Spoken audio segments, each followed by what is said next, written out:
Bài học thứ 6: 12 đối lại 1. Khi các bậc phụ huynh đang cố gắng học cách lắng nghe, họ than rằng có khó khăn rất lớn.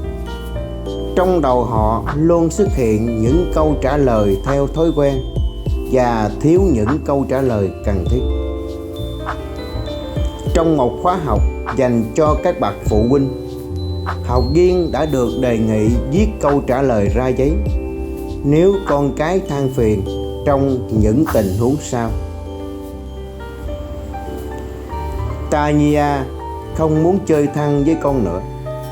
Hôm nay con thấy bạn ấy chơi và cười với một cô bạn gái khác. Bạn ấy thậm chí chẳng thèm nhìn đến con nữa. Và tình huống đó đã nhận được những câu trả lời như sau: con thử chạy đến chỗ bạn ấy trước, có khi bạn ấy sẽ chơi lại với con đấy.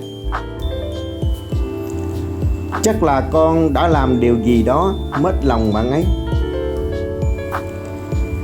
Tất nhiên là con bực mình rồi, nhưng có lẽ Tanya thích chơi với cô bé kia hơn. Tốt nhất con đừng chơi với bạn ấy nữa, mà hãy tìm cho mình một bạn thân khác xem. Con thử gọi Tanya đến và chơi búp bê mới với con xem nào. Mẹ cũng không biết nên làm gì đây. Hay là tặng cho bạn ấy một cái gì đó nhé. Điều này thường xảy ra trong cuộc sống con ạ.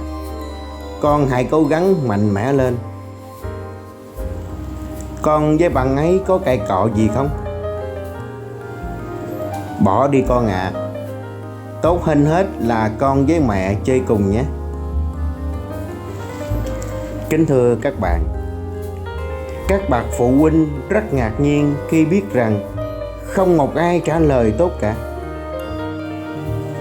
Trong vài chục năm gần đây, các nhà tâm lý học đã thực hiện một cuộc nghiên cứu rất quan trọng. Họ chia ra những quan điểm truyền thống của các bậc phụ huynh và những vướng mắc hiện tại trong quá trình học cách lắng nghe trẻ. Và có hơn 12 dạng khác nhau. Chúng ta hãy xem những dạng phản ứng tự nhiên của cha mẹ và những gì họ lắng nghe được từ con cái nhé. 1. Mệnh lệnh. Con hãy đứng dậy ngay đi. Dọn đi con. Mang cái thùng ấy ra đây. Lên giường ngủ nhanh nào. Con đừng để mẹ nghe thấy điều này lần nữa ha. Im lặng. Trật tự nè. Khi nghe những câu đó, trẻ sẽ cảm thấy cha mẹ không muốn tìm hiểu rõ vấn đề của trẻ. Chúng sẽ thấy mình không được tôn trọng.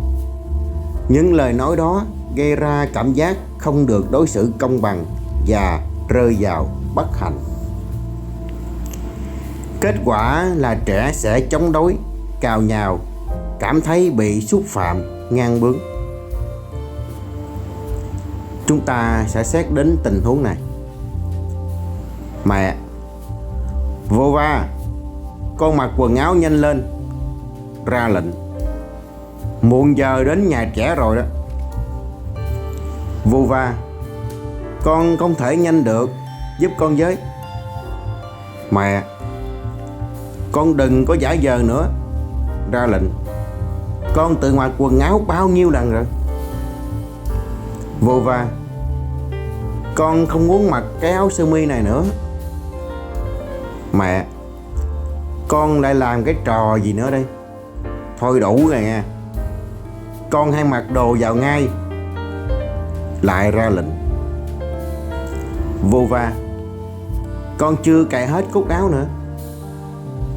Mẹ: con cứ để áo như thế để các bạn nhìn thấy con lợm thợm thế nào nhé. Vô va giọng nghẹn ngào: mẹ thật là xấu. Kính thưa các bạn, câu chuyện có thể diễn ra theo chiều hướng khác nữa. Mẹ: vô va, con mặc quần áo nhanh lên, muộn giờ đến nhà trẻ rồi. Vô va: con không thể nhanh được, giúp con với. Mẹ suy nghĩ một lát: con có thể tự làm được mà. Vô va: con không muốn mặc cái áo sơ mi này nữa. Mẹ: thế ra con không thích áo sơ mi. Vô va: dạ, đám bạn cười con và bảo con là giống con gái. Mẹ: thế là nó làm cho con khó chịu. À, mẹ hiểu rồi, vậy thì con mặc cái áo này đi. Và đưa một cái áo khác. Vô va thoải mái: dạ mẹ. Thế là cậu bé mặc đồ rất nhanh. Bạn đã ý rằng trong câu chuyện này, cách trả lời của người mẹ "con có thể tự làm được mà" và "thế ra con không thích áo sơ mi" đã thể hiện rằng bà mẹ thật sự lắng nghe con nói và chú ý đến câu trả lời của con, chứ không chỉ đơn thuần là ra lệnh. Kết quả là cậu bé sẵn lòng chia sẻ với mẹ vấn đề của mình. Nếu như câu chuyện phát triển theo cách đầu tiên, sẽ không tránh khỏi kiểu sau đây của cha mẹ. 2. Cảnh cáo, dọa nạt. Nếu con không ngừng khóc, mẹ sẽ bỏ con ở đây một mình. Con cứ thế này thì càng ngày càng tệ. Con thử nói lại thôi. Mẹ cầm roi lên rồi đấy. Con mà không đi học đúng giờ thì chết với mẹ. Kính thưa các bạn, những lời đe dọa sẽ không có tác dụng gì nếu trẻ đã có cảm xúc tiêu cực. Nó sẽ đẩy mối quan hệ càng sâu vào ngõ cụt. Bạn đã thấy ở cuối câu chuyện bên trên, bà mẹ đã dùng đến hình thức đe dọa người con. Con cứ để áo như thế này để các bạn nhìn thấy con lợm thợm thế nào. Chính điều đó khiến cho thằng bé khóc và bắt đầu chống đối lại mẹ của nó. Bạn có hay thấy tình trạng này xảy ra trong gia đình của bạn hay không? Khi nào bạn khoan cái đinh nóc càng to thì tiếng kêu càng chói tai. Dọa nạt và ngăn cấm càng không hay nếu bạn cứ lặp đi lặp lại. Nó sẽ khiến cho trẻ quen và không thèm phản ứng nữa. Một số người cha, người mẹ không chỉ đe dọa bằng lời nói mà có khi còn làm thật và càng ngày càng thẳng tay. Đôi khi là quá thô bạo. Con trai đang làm nũng, họ bắt cậu bé phải ở ngoài đường một mình, khóa cửa nhà và tay vẫn cầm roi. 3. Đạo lý, răn dạy, thuyết giáo. Chẳng hạn như: con cần phải làm những việc tương xứng với mình. Ai cũng cần phải lao động. Con phải tôn trọng những người lớn tuổi hơn. Khi nghe những câu kiểu này, trẻ không tiếp thu được cái gì mới, bởi vì chúng đã nghe hàng trăm lần rồi. Chúng sẽ cảm thấy áp lực vì phải tỏ ra có trách nhiệm, đôi khi là do những lỗi lầm hoặc là sự buồn chán. Thường thì tất cả những điều này đều liên quan đến nhau. Vấn đề là ở chỗ đạo đức và tư cách của trẻ được nuôi dưỡng không chỉ bằng lời nói mà còn phụ thuộc vào bầu không khí trong gia đình, bắt chước lại những hành động cử chỉ của người lớn. Trong đó, cha mẹ là người ảnh hưởng đến trẻ nhiều nhất. Nếu như trong gia đình mọi người đều chăm chỉ làm việc, không ăn nói cục cằn, không nói dối và cùng nhau làm việc nhà, thì chắc chắn trẻ sẽ biết cách làm thế nào là đúng đắn. Nếu như trẻ phá vỡ tác phong giao tiếp, thì hãy xem trong gia đình có ai đã từng làm như vậy chưa. Nếu như không phải là lý do đó, thì có thể là trẻ đã vượt quá giới hạn hoặc do trẻ bị ảnh hưởng xấu đến tinh thần. Trong cả hai trường hợp đó thì những lời giáo huấn cũng đều không mang lại hiệu quả cao. 4. Những lời khuyên và quyết định sắp đặt. Chẳng hạn như: con hãy cầm lấy và nói đi. Tại sao con không thử? Mẹ nghĩ rằng con nên xin lỗi người ta đi. Nếu là con thì cha đã thành công rồi.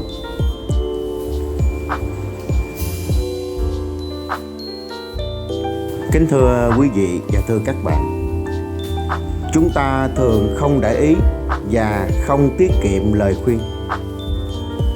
Hầu hết các bậc cha mẹ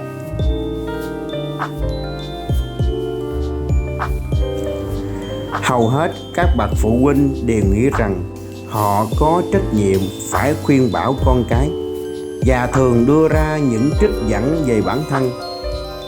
Khi cha bằng tuổi của con thì vân vân. Nhưng gần như trẻ rất ít khi để tâm đến những lời khuyên đó, mà ngược lại là đằng khác.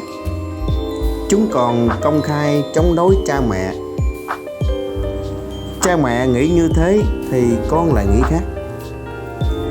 Cha nói thì rất dễ dàng: con sẽ tự biết làm nếu như không có cha hướng dẫn.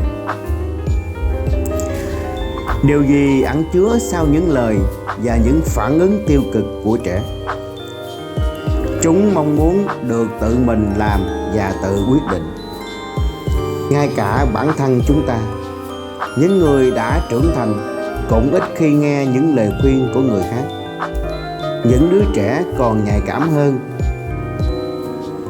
Mỗi lần chúng ta đưa ra lời khuyên cho trẻ, có nghĩa là chúng ta nghĩ chúng còn nhỏ và chưa có kinh nghiệm, còn chúng ta thông minh hơn và hiểu biết hơn. Kính thưa các bạn, thái độ này của cha mẹ, thái độ cao hơn, không những làm cho trẻ cảm thấy khó chịu mà nghiêm trọng hơn, còn làm cho chúng không muốn tâm sự những mong muốn hay những khó khăn của chúng đối với cha mẹ. Trong câu chuyện sau đây, chúng ta sẽ thấy người cha cũng mắc sai lầm tương tự. Người cha: sao trông con buồn thế? Con trai: dạ con chẳng muốn làm gì cả. Người cha: con ra ngoài đi dạo đi, hôm nay trời đẹp lắm. Con trai: không, con không muốn đi. Người cha: vậy thì gọi Misa đến chơi cờ cùng con nhé. Con trai: con chán chơi cờ lắm rồi, với lại hôm nay Misa cũng bận luôn. Người cha: thế thì tìm quyển sách nào hay mà đọc đi. Con trai: thôi được rồi ạ, cha đừng để ý đến việc này nữa, cha không hiểu con gì cả. Thế là cậu bé bỏ về phòng và khép chặt cửa lại. Câu chuyện sẽ phát triển theo hướng khác khi người cha nhớ cách lắng nghe con. Một lúc sau, ông vào phòng con, ngồi cạnh thằng bé. Người cha đặt tay lên vai của con. Con vẫn còn khó chịu à? Con trai: dạ, tệ lắm. Người cha nói khẽ: không muốn làm gì cả. Con trai: dạ, mà lại còn phải làm bài báo cáo nữa. Người cha: thầy giáo bắt làm bài báo cáo. Con trai: dạ, đến thứ hai là phải xong. Phải làm về chủ đề thần thoại Hy Lạp cổ, nhưng mà sách tham khảo thì không có, làm sao con chuẩn bị được? Người cha: để coi có thể tìm tài liệu ở đâu. Con trai: vấn đề là ở đó đấy cha ạ. Chẳng có chỗ nào cả.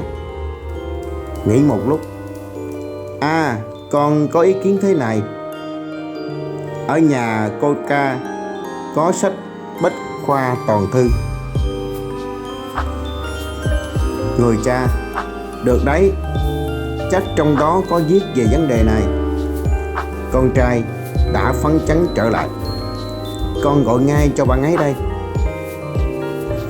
Thế là cậu bé gọi cho bạn và hỏi mượn cuốn sách. Sau đó cậu bé gợi ý: lát nữa mình đi dạo cha nhé.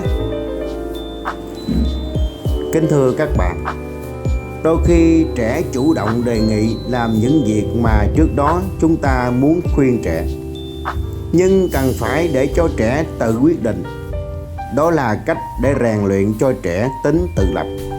Điều này quan trọng hơn và khó khăn hơn rất nhiều so với việc chỉ đưa ra những lời khuyên. 5. Chứng minh lý luận răn dạy bài giảng. Chẳng hạn như: giờ thì con phải biết rửa tay trước khi ăn rồi chứ. Con cứ lơ đễnh như thế nên làm sai hết cả. Mẹ đã nói với con bao nhiêu lần rồi, con không nghe à? Con hãy tự kiểm điểm đi. Và những đứa trẻ sẽ trả lời: để con yên, sao mẹ cứ nói đi nói lại mãi thế này? Đủ rồi mẹ. Vân vân. Trong trường hợp hay xảy ra nhất là trẻ không nghe những gì mà chúng ta nói, và các nhà tâm lý học gọi đó là rào cản ngôn ngữ hay là trầm uất. Cha và cô con gái 5 tuổi Vera đi dạo vào mùa xuân. Khi đó tuyết đang tan và tạo thành những vũng nước trên đường. Vera rất thích những vũng nước nhỏ và những mảng tuyết đang tan. Người cha nói với con: Vera, như con cứ nghịch những vũng nước đó, chân con sẽ lạnh cống và cả người con cũng lạnh theo đấy. Sẽ rất dễ bị cảm vì vào mùa xuân có rất nhiều vi khuẩn ở mọi nơi, con hiểu không? Vera vẫn đang nghịch chân trên vũng nước. Cha ơi, vậy tại sao mũi của các chú mới đi qua lại đỏ ẩn thế?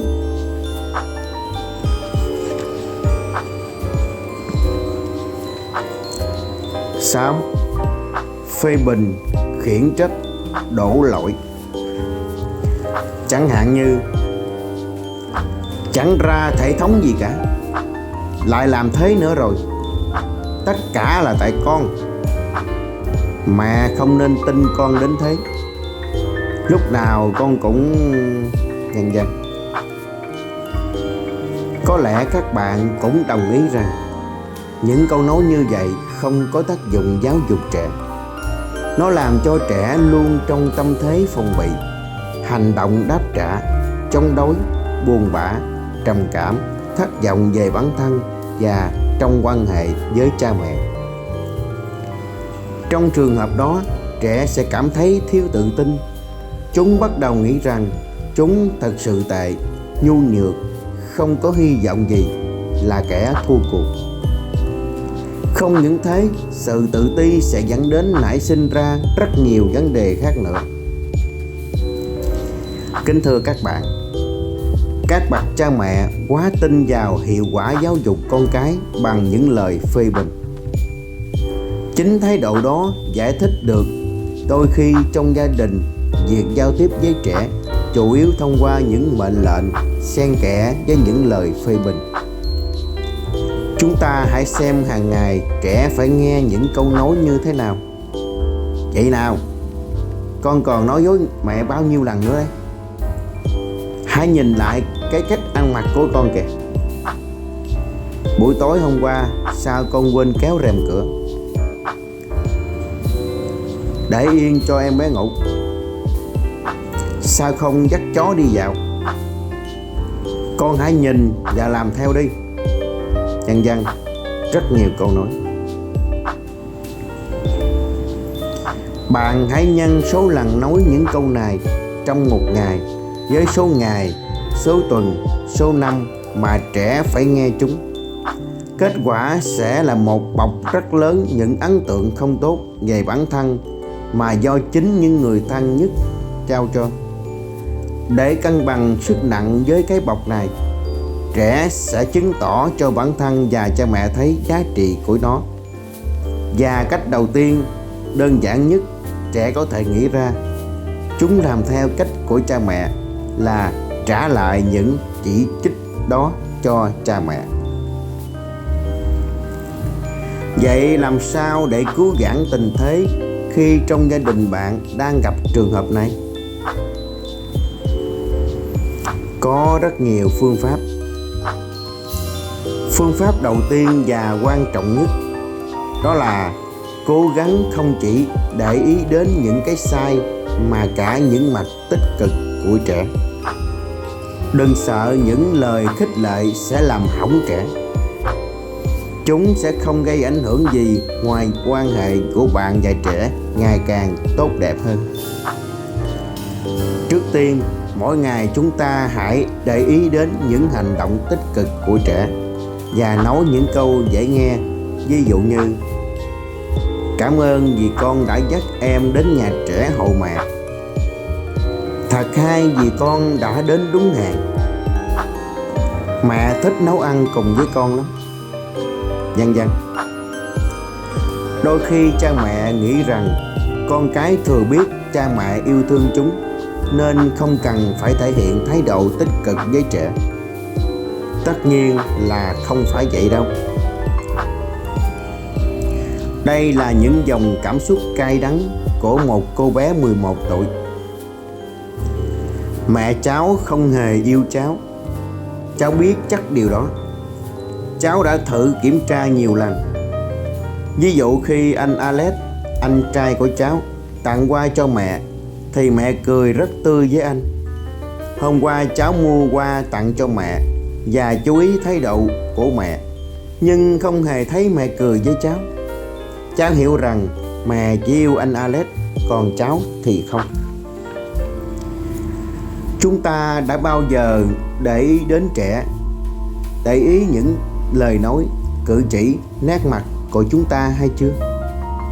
Lúc nào chúng ta cũng nghĩ rằng và cũng cho rằng trẻ nhìn nhận thế giới chỉ bằng hai màu đen trắng, hoặc là đúng hoàn toàn hoặc là sai hoàn toàn. Và thêm một câu hỏi nữa: liệu chúng ta có thể sống được vui vẻ trong khi luôn bị những người thân thuộc la rầy và phê bình? Chẳng lẽ chúng ta không muốn được nghe những lời dịu dàng hay sao?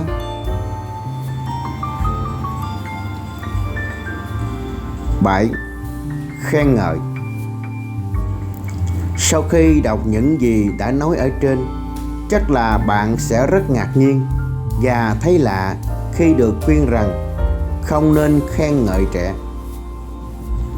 Để giải thích sự mâu thuẫn này, chúng ta cần phải nhìn nhận một cách tinh tế điểm khác nhau giữa khen ngợi và khích lệ.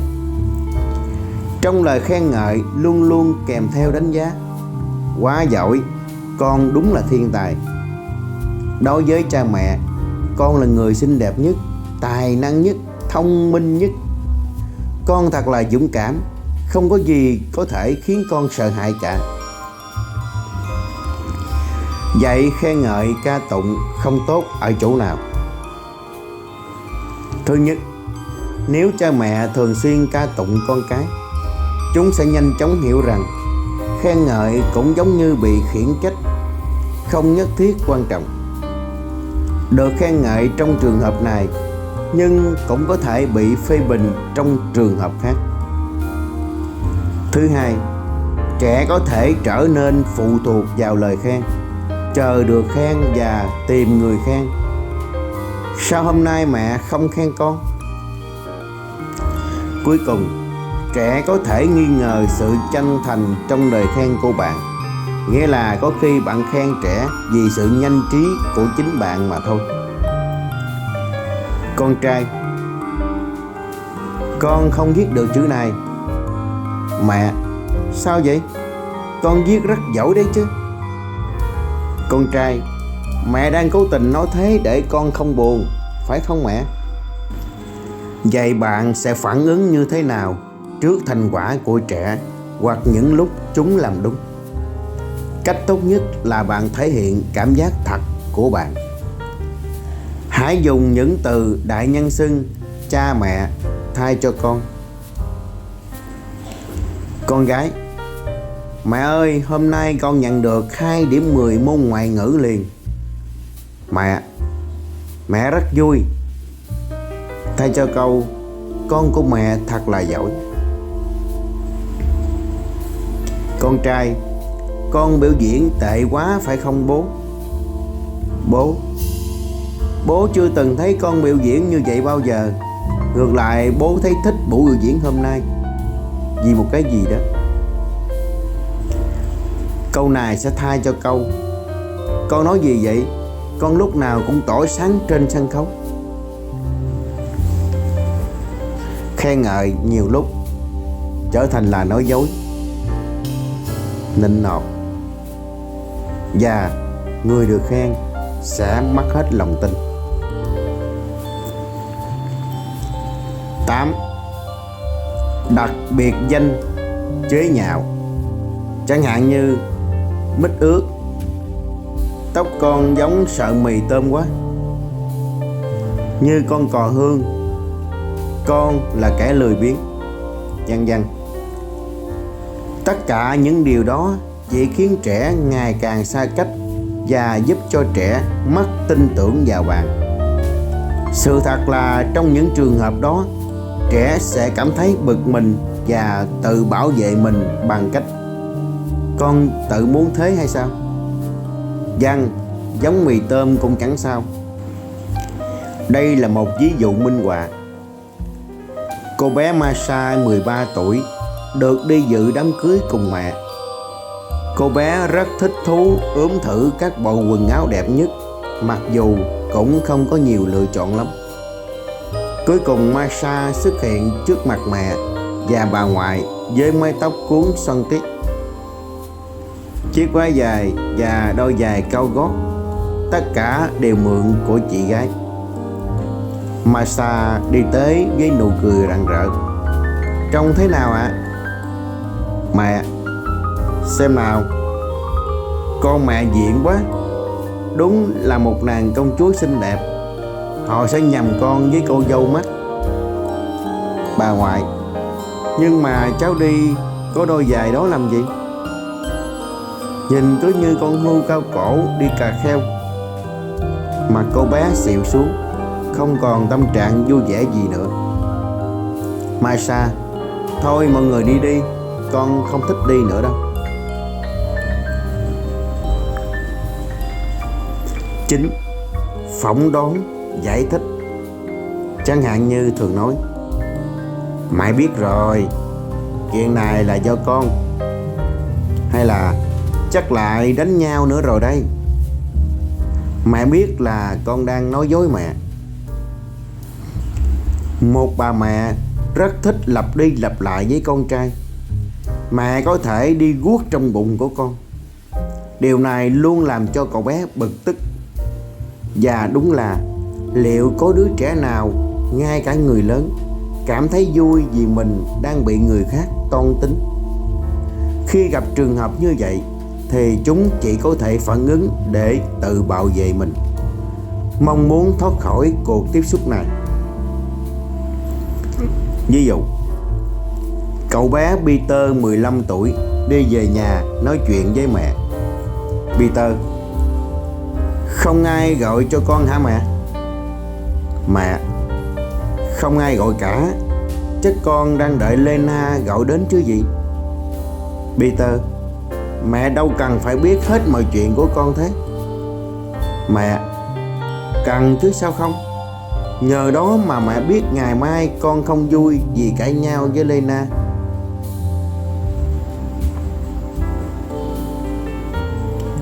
10. Căn dặn, phân tích.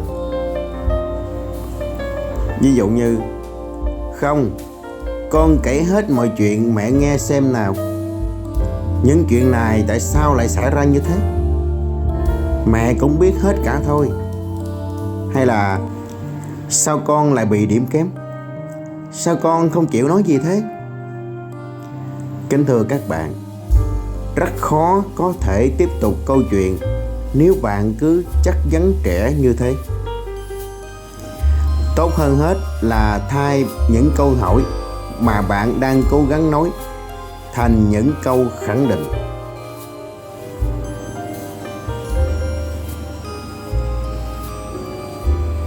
Chúng ta đã từng nói đến vấn đề này trong bài học trước. Đây là câu chuyện về một bà mẹ cũng đã mắc sai lầm như trên. Con gái bực mình: đấy, mẹ xem kết quả thế này đây. Mẹ: 8 điểm toán. Tại sao con bực tức thế? Con gái: dạ, con rất bực mình. Con không biết tại sao nữa. Mẹ cứ hỏi tại sao, mà tại sao mẹ cứ hỏi suốt thế? Cô bé bỏ về phòng, không muốn tiếp chuyện với mẹ nữa. Câu chuyện có thể đi theo chiều hướng tích cực hơn như sau. Con gái bực mình: đấy, mẹ xem kết quả thế này đây. Mẹ: 8 điểm toán. Nhưng mẹ cảm thấy hình như con đang bực mình. Con gái: dạ, con rất bực nhưng không biết tại sao nữa. Mẹ: con cảm thấy tệ. Con gái: dạ, cảm giác tệ lắm. Con không muốn mẹ để con lại một mình. Mẹ: con muốn mẹ ở nhà với con. Con gái: dạ, này nị, mẹ ơi, hôm nay mẹ đừng đi làm nữa nhé. Thật ngạc nhiên vì chỉ có một sự thay đổi nhỏ trong câu trả lời của người lớn, nhưng mẹ cảm thấy con đang bực mình. Thay vì chúng ta thường hỏi tại sao con phải bực mình thế, có thể thay đổi cả chiều hướng của câu chuyện, đi từ tiêu cực sang tích cực. Kính thưa các bạn, đôi khi chúng ta không cảm thấy sự khác biệt giữa câu hỏi và câu khẳng định. Nhưng đối với trẻ đang có tâm trạng thì đó là sự khác biệt rất lớn. Câu hỏi nghe chỉ giống như đang tò mò chuyện người khác mà không có chút tình cảm nào. Còn câu khẳng định mang lại cho trẻ cảm giác được thông cảm và giống như cha mẹ đang tham gia vào câu chuyện của trẻ. 11. Những lời cảm thông, thuyết phục, khích lệ. Tất nhiên là trẻ rất cần được cảm thông.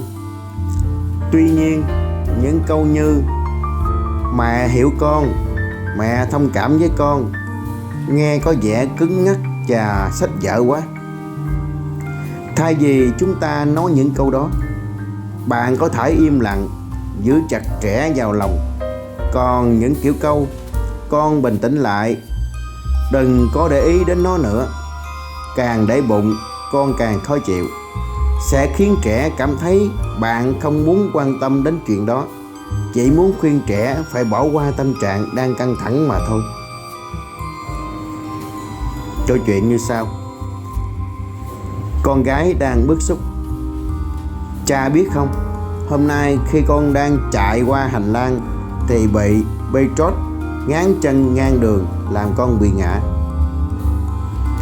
Cha: có chuyện gì đâu, con không sao mà.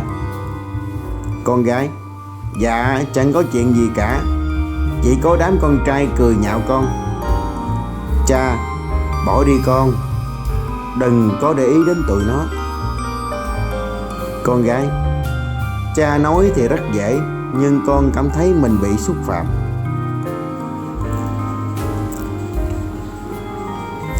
12. Đùa cợt, một cách kết thúc cuộc nói chuyện.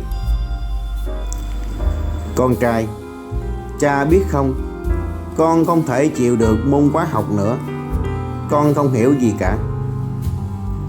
Cha: thế thì chúng ta có chuyện gì để bàn cùng nhau đâu nhỉ? Người cha tỏ ra hài hước nhưng vấn đề của cậu bé vẫn chưa giải quyết được.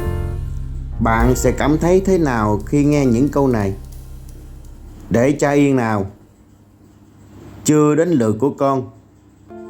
Lúc nào con cũng có bao nhiêu chuyện để phàn nàn vậy, vân vân. Chúng ta hãy lên danh sách những câu nói thiếu trách nhiệm của các bậc phụ huynh. Cái này không được, cái kia cũng không. Vậy con có thể làm được cái gì? Hãy tưởng tượng nếu chúng ta chưa từng nhìn thấy cái xe đạp. Mọi người giới thiệu hai loại, xe 3 bánh và 2 bánh. Chúng ta sẽ thích cái nào hơn? Phần lớn câu trả lời là 3 bánh. Tại sao vậy? Bởi vì ngồi trên xe 3 bánh dễ hơn và thoải mái hơn vì không phải giữ thăng bằng. Những ưu điểm của xe 2 bánh đối với chúng ta sẽ giống như quan hệ trong gia đình. Khi nào chúng ta chưa bỏ thời gian và công sức thì chưa thể hiểu được lợi ích của nó mang lại. Chúng ta sẽ không thấy được những tính năng tuyệt vời của chiếc xe bất tiện này.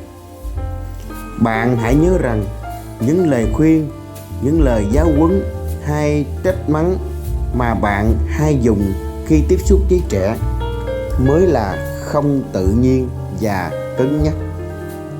Chúng giống như chiếc xe 3 bánh kiểu cũ, không thể đi lại thuận tiện được, nhưng vẫn được nhiều người lựa chọn.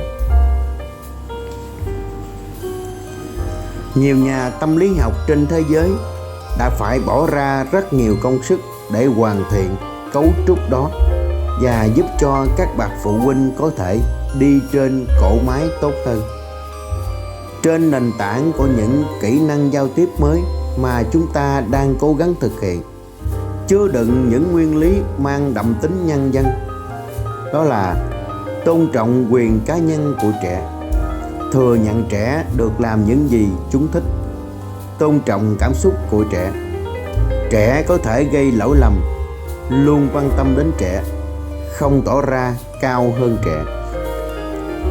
Học cách lắng nghe bản thân để nhận ra sai lầm của chính mình là điều rất quan trọng. Chúng ta hãy cùng tập luyện để học cách lắng nghe của bản thân và bằng việc phân tích câu chuyện xung đột phổ biến trong gia đình. Có khi nào câu trả lời của người cha, người mẹ không thỏa đáng? Nếu như có thì sai lầm của họ thuộc dạng nào?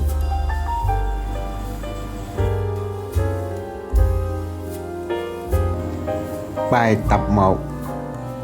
Bạn hãy để ý cách bạn nói chuyện với trẻ, đặc biệt là những lúc trẻ gặp phải chuyện gì đó. Bạn có nhận thấy sai lầm nào trong các dạng chúng ta đã nói ở trên hay không? Hãy tiếp tục cố gắng duy trì luyện tập phương pháp chủ động lắng nghe trẻ. Đó là kỹ năng rất quan trọng và bạn cần phải có nó rồi mới tiếp tục học các bài tiếp theo được. Bài tập thứ 2. Bạn hãy cố gắng trải qua một ngày không phê bình hay là trách mắng con. Thay vào đó, bạn hãy nói những câu ngọt ngào, dễ nghe, phù hợp với hoàn cảnh cụ thể nào đó hoặc có thể không cần. Hãy để ý phản ứng của trẻ. Bài học thứ 6 đến đây là kết thúc. Rất cảm ơn quý vị và các bạn đã theo dõi và hẹn gặp lại quý vị các bạn trong những bài học tiếp theo. Trân trọng kính chào.